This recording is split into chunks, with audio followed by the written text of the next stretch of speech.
এবার would have বিনের দ্বিতীয় use, যদি বাবা চলে না আসতো তাহলে সে 3 ঘন্টা ধরে টিভি দেখতে থাকতো।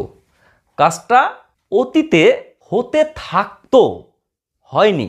তো এরকম যখন বোঝাবে তখন আমরা উড হ্যাভ বিন এবং তার সঙ্গে ভার্বের সঙ্গে আইএনজি যুক্ত করব। তো এর একটা বিশেষত্ব হচ্ছে সময়ের উল্লেখ থাকবে 3 ঘন্টা ধরে। যদি বাবা চলে না আসতো, if father had not come, যদি বাবা চলে না আসতো তাহলে সে 3 ঘন্টা ধরে টিভি দেখতে থাকতো। He would have been watching TV, এবার 3 ঘন্টা ধরে, ফর